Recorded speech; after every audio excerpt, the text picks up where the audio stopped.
Alright folks, and welcome. It's officially the start of season number 2 here at Vermont State University. The team out of Montpelier is looking to go into 2024 with a way better record and a way better season than they had last year. 0-12 last year.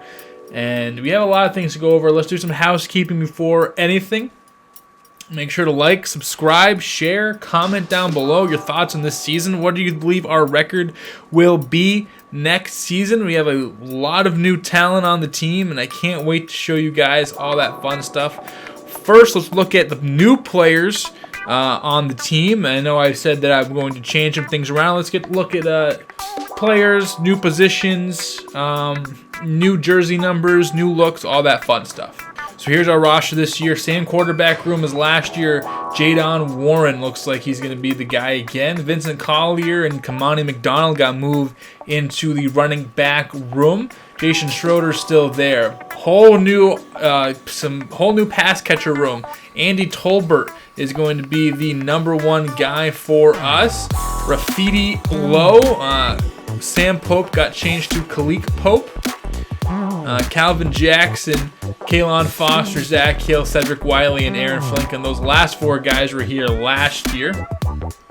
Marshall Brown, Andy Harris. Andy Harris will get the start, trying to use that 80 speed to make mismatches for linebackers. Jackson Brown, and then redshirting this year, Brandon Brown. Rodney Young got the start at tackle. Elijah Jenkins will be the backup. David Gooden, redshirt. Same thing here. Marcus Bryant, C.J. Hansen, and then Jermaine Wilcox. Fun fact, our first ever pass touchdown catcher right here on a fun jumbo set. Lance Kelly, he's our star probably of the recruiting class. He's going to be the starting center. Cairo Woods will be the starting right guard. Gerard Handy will be the bookend on the right side, with Kevin Fleming backing him up. Left end, Montez Robinson will be the starter on the left side. Thomas Holt, John Richwowski might be higher rated than Deron Clark, but Clark still has the best pass rushing moves of anybody, so he will start on the right side. A lot of packages just did the formation subs, so we'll get a lot of these guys in and out. Ashari Mosley was Dan Mosley previously, along with Tony Jenkins, Reggie Smith, and Sheldrick Landry. Probably our most depth in any group is our defensive tackle spot. Jared Rhodes, Justin Davis would be the outside linebackers on the left side. Wesley Sledge, 80 speed is going to help a lot. And then these middle linebackers, who they probably won't play this year, to be honest. The right outside linebacking crew is where we get a lot of depth. Tyamoni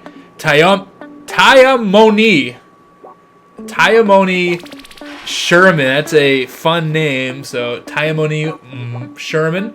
Paris Brooks, and then DeMarcus Lawson, Ulysses Jackson, and Jarrett Sands, who all got playing time last year.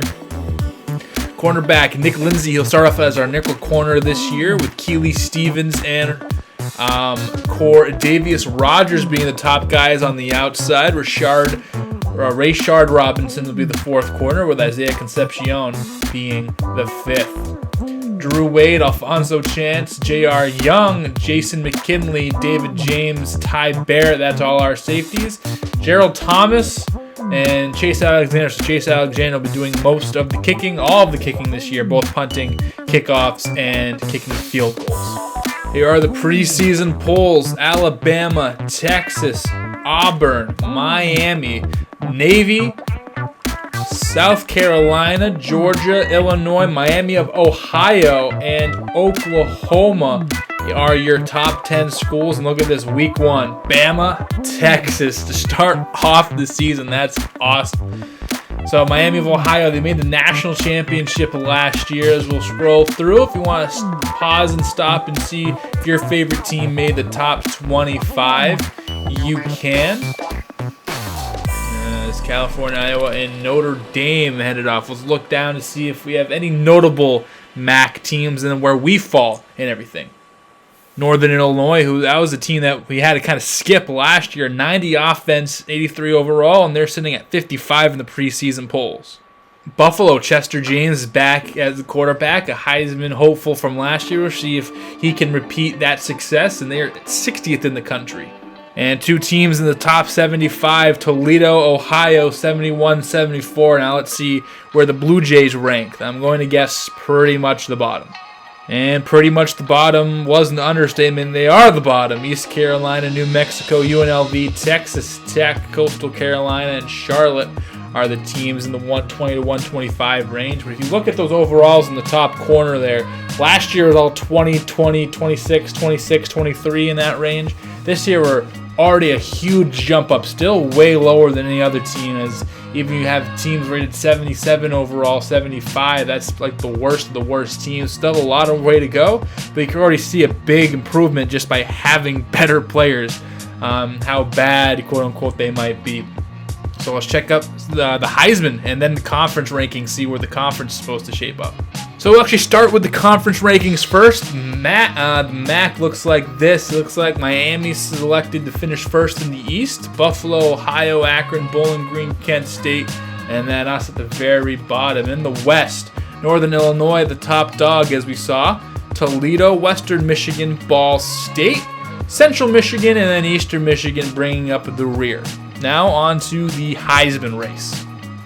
Here's your preseason Heisman favorites. Chris Lewis was in the award race last year, as well as Rob Johnson and Chester James. All 3 of these guys come back for each of their senior years. We'll see if one of these 3 are holding up the trophy.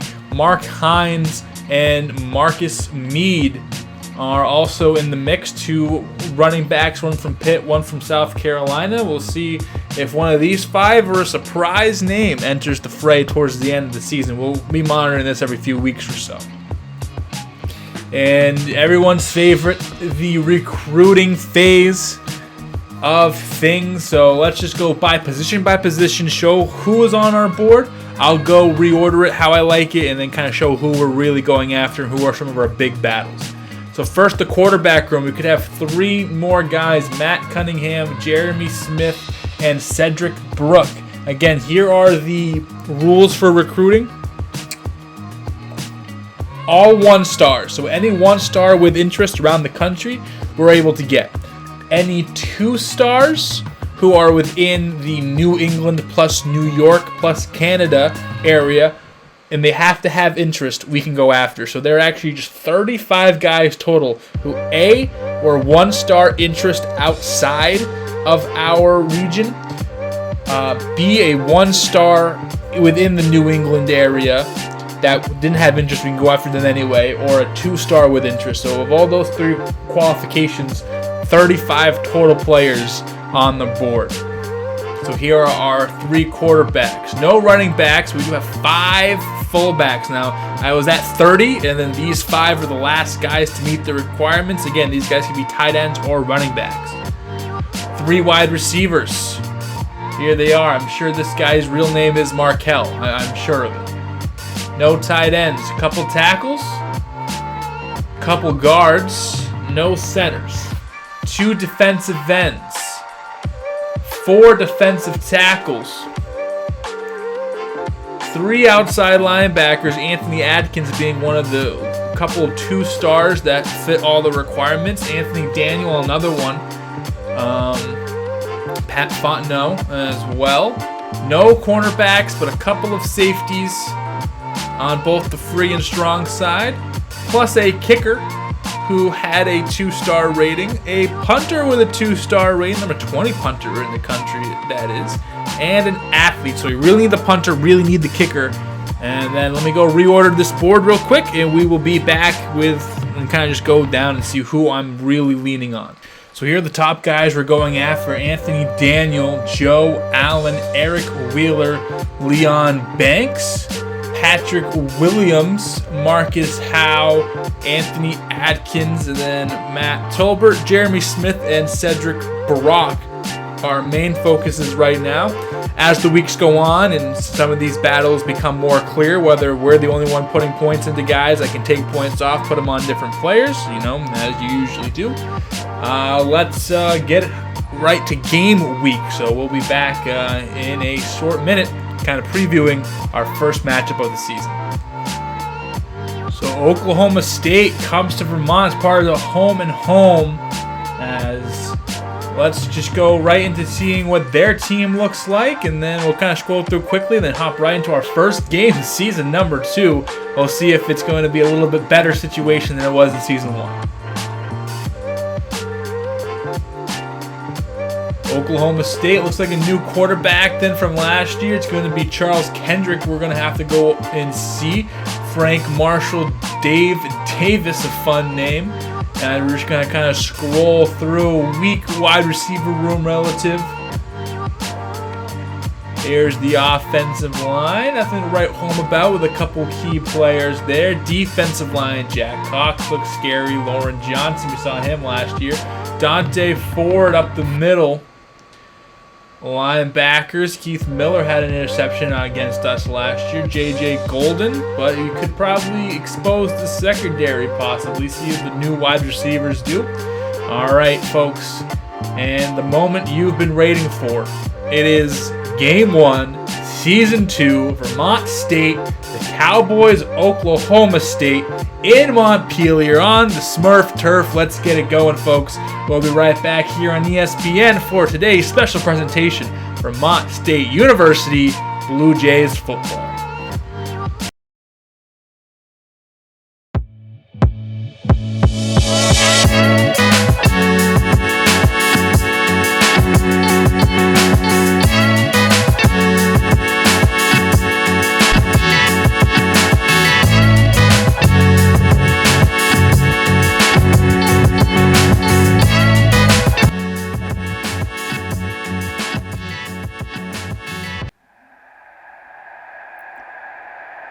Howdy folks, and welcome to Montpelier. Jay Stadium is going to be the site of the first game of the year for Vermont State University, as they will face off against Oklahoma State in their second time these two programs have met. And we're going to start it here. Frank Marshall is going to take the handoff to the right side, break a tackle, break a second tackle, and finally tackled by Isaiah Concepcion for 25 yards. 2nd and 8 now is the Cowboys again. We faced off against them last year, and they're facing off on their second part of a home-and-home series as Charles Kendrick, quarterback, goes up for 17 yards. Frank Marshall gets the handoff again. Another big stiff arm. Already 4 broken tackles for the running back of the Cowboys. Later on, 3rd and 1, Kendrick's going to keep it, pull it, and go to the end zone. And just like last year, it did not take long for Oklahoma State to get on the board. Vermont State down 7-0, and they get the ball for the first time. Collier is going to get the handoff, go up the middle, and is going to get 6 yards. Vincent Collier, the new highly touted running back recruit, actually a fullback in high school, but is going to play running back here in Vermont. You saw it on the bottom of your screen, Ulysses Jackson out for the season, got injured on that first drive. And here's someone who was injured for the season last year, Kamani McDonald. He's going to pick up 6 yards on his first action since week 1 of 2024 season. Offense is moving a little bit better. Collier not going to get the handoff there is Keith Miller, and we saw a lot of him in that first year's matchup. He make plays today. He's going to drag down Warren for a negative gain. 3rd and 13. See what Vermont State decides to do. An all-new offensive coordinator this year. They're going to set up the screen pass and good blocking by the new revamped offensive line. I believe 5 completely new starters along the line, and another new starter, Collier, picked up 33 yards. An explosive play for the Jays, just what they needed down this much early. Offense looking a lot better, though, in just that first drive. As Warren will drop back, and some of those woes from last year, turnovers, intercepted. Cedric Cole steps in front of the pass, and that's one of the ones where that was covered up the whole time, and Warren let the pressure get to him, just made a bad throw. Charles Kendrick back to drop now. He's going to step up in the pocket, get past the 40, 50. Going to get tackled on the 45. No, he's going to break 2. He's going to go all the way That is a big boy touchdown by the quarterback from Oklahoma State. Trucked a defender into a second defender that was there to help. And Charles Kendrick not doing any quarterback stuff. He is eating for sure. He is mowing through those tacklers. Warren again is going to be tackled here for a negative gain, and Lauren Johnson the one to get to him. And the offense marginally moving up and down, but no score yet here. 3rd and 11, he's going to pass well shy of the sticks and get tackled. That's Calvin Jackson. He's going to get injured on the play to see everyone helping him up. Not a serious injury, though. Oklahoma State now at 14-zip on the Blue Jays here. Is this going to be a jet sweep to wide receiver David Swain? Cuts it up, cuts it back to the outside, goes over the 50-yard line for a gain of 20. Later on, 1st and 10. Clock winding down in the first quarter, and that's Frank Marshall. He's not doing it just on the ground, but in the air as well. 18 yards. Nice little convoy set up for him, and he's going to muscle his way through another broken tackle.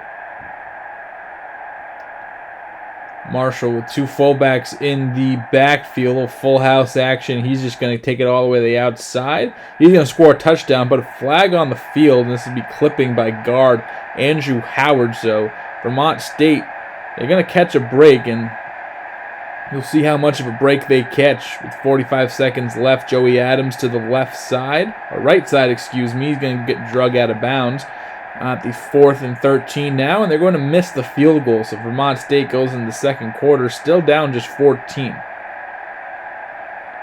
Warren trying to shake off that interception from earlier. Going to be patient, find Zach Hill, who's just going to stop, turn up field, and gain 9. It's going to set up a 3rd down and 3. Vermont State, he's going to keep it on the ground. They have a nice full house set here. Again, a new offensive coordinator, whole new playbook. Vincent Collier puts on a move and gets 4. He just needed 3. Move the chains. 2nd and 10 now. 6:41 left to go in the second quarter. And again, Vermont State still trying to get on the board. Kamani McDonald in the backfield, one of the explosive backs. You see all that power in that spin move, but saw at the very end, he rolled on his back. He's going to be out for several weeks. 6 weeks to be exact. An elbow injury, and that's an injury that kept them out of last year. Collier, another spin move, and he's going to pick up the necessary yardage to move those sticks. And probably the most prized recruit from last year's class, Vincent Collier. He's going to be asked to do a lot on the ground this year. This is Rafidi Lowe, and one of the top 2 wide receiver recruits from last year. One of the big 3 that are here. You see a broken wrist for McDonald, 7 weeks. As him and Andy Tolbert, Rafidi Lowe and Andy Tolbert, that is, are going to try to hold it down by the time Kalik Pope is ready to go. The transfer from Buffalo. You see Warren miss over the middle there. 3rd and 10. That's going to result in a field goal by Chase Alexander doing double punting and kicking duties. Another big recruit, Montez Robinson. He breaks through that line and gets Charles Kendrick trying to escape the pressure. It's going to bring him down for a loss of 3. The first sack by Robinson. The first big defensive play this Blue Jays team has had all year to begin the year. Very next play, it gets better, folks. Kendrick drops back, goes to the outside, and that is Jason McKinley. Doesn't have a lot of speed, but he just keeps making plays. Made a lot of plays last year. Does it again here in the first game of the year. Unfortunately, the Blue Jays weren't able to do anything on their next offensive possession, but look at that big read by the safety. So again, like we said, Jays, nothing doing on offense. So we will pick it up here. Joey Adams gets a screen or a little flare. He's going to break 2 more tackles, tackling a big issue early on here for Vermont State. Kendrick drops back, and the pressure's getting to him, and he releases the ball. Luckily, not a fumble for him. It's going to be incomplete. And a couple of Blue Jays there in the area. 3rd and 1. All they need is 3 feet. Jeremy Johnson's going to get it. He's going to be brought down. But he's going to be able to get right back up. He doesn't realize that he wasn't down. Luckily for him, forward progress marks him with first down yardage, but that could have been really bad. Just under a minute and a half here as Marshall trying to get through, and he gets stuffed. Trying to get his second touchdown of the game. And he'll have to wait, but not wait too much longer, as the next play, they're going to go engage 8, send the house, and he is just going to go right by everybody untouched for a 2-yard scamper. Make it 21-3 Blue Jays. Need a touchdown on this drive or something close to it. Tolbert zips it over to him, and that's a 20-yard catch for Andy Tolbert. First time we've called his name this year. Again, one of those big additions on this offense. A lot more speed in every single factor in every single area of the game this year. And look at this nice little touch pass by Jadon Warren. Not the best quarterback, but definitely the best quarterback on this roster. And with throws like that, you can show him. That's something that Darvion Dudley and Adam James struggled to do last year in relief of Warren, who was often injured. Zach Hill, 21 yards. 1st and 10, they are knocking on the door. They're within 20 yards of the end zone. Warren going to shake off a tackle, pitch it last second. Cedric Wiley into the end zone. Touchdown, Jays. Cedric Wiley, again, not the fleetest of foot, but was able to outpace all the Cowboys on that play. That is going to make it 21-10. First touchdown of the year for the Blue Jays. Kendrick, last play of the half, is almost intercepted. It's almost caught. It's almost a lot of things, but almost only counts in horseshoes and hand grenades, and they will go into the half leading 21-10. So the Cowboys still an impressive offensive force here in Montpelier, and the Blue Jays have a lot to do to kind of right this ship. Vermont State will start off with the ball in the second half. We skip over to their second play of the half, and Warren's going to pull it and keep it himself. First down run for the sophomore quarterback. 2nd and 7 now, 6:44 and ticking. Warren drops back, zips it over the middle, and misses his target because Keith Miller does not play for the Blue Jays. If he was, that would be a big drop, and luckily for Warren, that's a big drop. But not too much longer. 4th and 4. We know how much Coach Holmes likes to go for these, and it is intercepted. Jamel Yates picks off Warren and returns it a few yards up ahead, right around the line of scrimmage. So Yates just lurking there, and Warren 11 for 20 on the day, not looking his best. Marshall, get off of me. He goes all the way 28 yards, and it is a 28-10 game. And it's looking like the old Vermont State. I mean, last year's Vermont State, this would be a 58-10 game at this point in the game. So some kudos there. Warren pulls it, has some room, makes a defender miss, and he's going up the sideline, dragged down from behind. I think that's Keith Miller. And oh boy, you hate to see it. Jadon Warren is out. You saw on the bottom just 2 quarters, but that should be the rest of the game, unfortunately, for the Jays, and they'll have to go back to Darvion Dudley. Hands it off to Vincent Collier. Ooh, big move by the big man from Florida. He gets 13 yards. But look at this. It's Jadon Warren. He's back out there. He told the training staff that he is good, and he is going to keep it on the triple option, and that's a first down, and they're within striking distance of the end zone.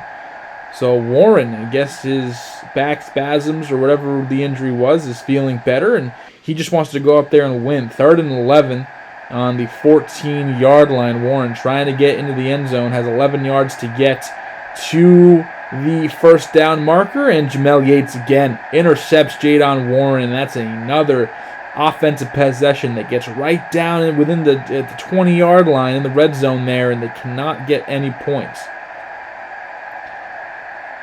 2nd and 7 turns into a 3rd and 10 after Paris Brooks blows up that play. Charles Kendrick tackled, trying to get that pitch off. And next play, trying to get out of their own end, out of their own end zone, a little breathing room, and DeMarcus Lawson won't let Marshall get anywhere, so they'll have to punt, and that sets up favorable field position for the Jays. Alan Carter in the backfield now with Collier. Again, no Kamani McDonald, so Alan Carter will step on in. He picks up 6. Big rush for him. 3rd and 3 now as VSU, give them credit. They've been draining the clock, and Oklahoma State hasn't scored since early in the third quarter as Collier puts a shoulder down and gets the first down yardage. And that is going to, I believe, be the last play of the third quarter. They'll let the clock drain. 4th and 2 now. Warren, he's talking to his offensive line and his skill position players. He's going to change the play. He's going to zip it in. There were 4 Cowboys, 1 Blue Jay. That doesn't end up good any circumstance, and that'd be a turnover on downs again. Right on the doorstep, can't come away with any points. Big tackle by, that's Paris Brooks yet again, gets Dave Davis down to the ground behind the line of scrimmage. His 3rd rush, but he's only averaging 3 per carry. 3rd and 9 again, backed up deep into their own territory. Kendrick to the outside. That's caught by Newton, Josh Newton, but that's not going to be able to convert the 3rd down. Another punt to the Blue Jays. 2nd and 10. Still has some time to put some points on the board. They have 3 or 4 more possessions left, and Harris drops a big gain. That's huge, especially when you're down like this. You need every single catch, every single first down you can get. He could have ran for a little bit. Andy Harris, he's one of those guys to be looking out for as well. Warren, that screen was covered. He runs back, tries to throw it away, but sacked by Dante Ford. And if they weren't already in field goal range, which they could have been right on the outskirts of it, that 12-yard loss does not help any. Warren has to throw that away, at least give you a better 4th down conversion. Fortunately for the Jays, their defense steps up, a 3-and-out by Oklahoma State, and this is going to be fired to the left side. Rafidi Lowe, big gain. 170 passing yards now for Warren. This is over to Tolbert. He's going to catch it, but forward progress wasn't made. He's going to get back behind the first down marker, and they basically say no gain at all. I'm not sure if I agree with that call, but 4th and 2 now. And again, no sense not go for it. Collier up the middle. Yes, he gets it. He's going to pick up a big, big run. And they've been running the ball effectively, 168 yards. Really good for this team. 2nd and 3. Warren. They're hurrying up. Time is dwindling. Over to Collier. He's going to pick it. Spin move. Trucks a defender. He's in. Touchdown, Blue Jays. Vincent Collier. What an impression on campus. His first game of his Blue Jays career. JUCO transfer. And he picks up a big, big, big touchdown. 16-28. Blue Jays, 16 points for them. The most they've scored since being an FBS program. Marshall, he's going to run it for 18 yards, and that's going to do it for this game. Unfortunately, the Blue Jays just made too many critical mistakes, man. I mean, you can't turn the ball over the way they did in the areas of the field that they did, but if you are a Blue Jays supporter, then this team looks a lot better than last year's team already out of the gate. This is a Power 5 school, maybe not as good as they were last year, lost a lot in the draft, but Vermont State put up a fight. This was a game, only a 12-point victory until that final touchdown that elevated it to the 35-16 score you see on your screen now. But this is a Blue Jays team with a lot of promise, a lot of key players this year, and it should be a very fun year. We will hear from Coach Holmes in just a moment. And thank you all for watching this presentation of Vermont State University Blue Jays football here on ESPN. I'm Cody Shalford. We'll see you with Coach Holmes in just a minute. Don't go anywhere.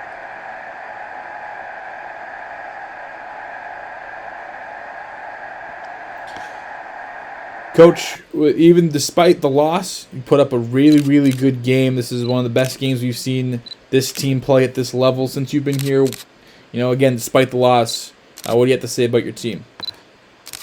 Yeah, it's never easy losing no matter how well you play, but I am proud of these men. I think Warren played well, a couple of costly interceptions, and some of those interceptions are just incompletions or thrown away or even completions. This is more of a 1-2 score game than the 3 score game it ended up being. So I am proud of everybody, and I think this improvement is something to hang your hat on.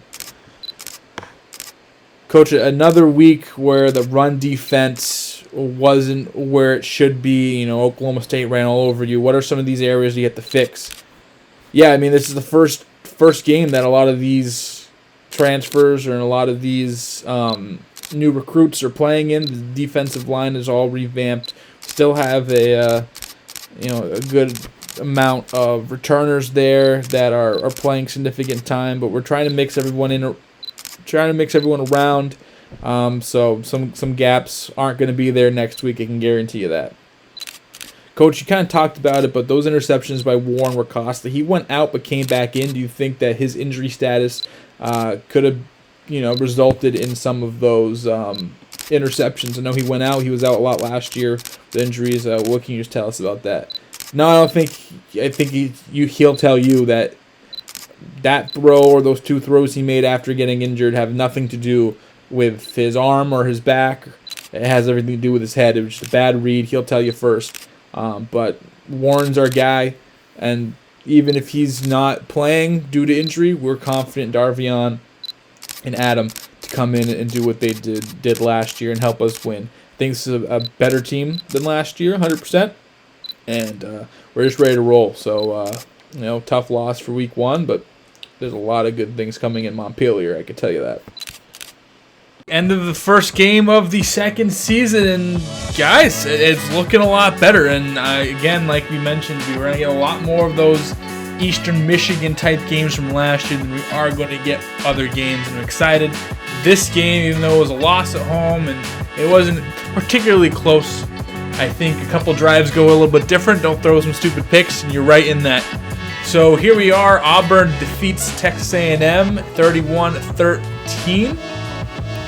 BC wins. FCS East beats UTSA. Shout out Mr. Hurricane. And Nebraska beats Colorado.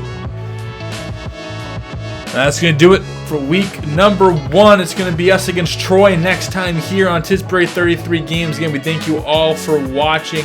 Thank you all for commenting, subscribing, sharing, liking the video. That's awesome. Make sure to go down in the description below. Follow my Twitter, where you'll get a notification every time, or I'll post the link every time a video goes up, as well as my broadcasting channel as well, and the playlist to the series. So if you're just starting now, we have a whole first season for you to look at, including off-season and NFL guys that we're going to be following and all that fun stuff. So again, thank you all so very much for tuning in here at Tisbury 33 Games. I'm Cody Shalfu, and we'll see you next time.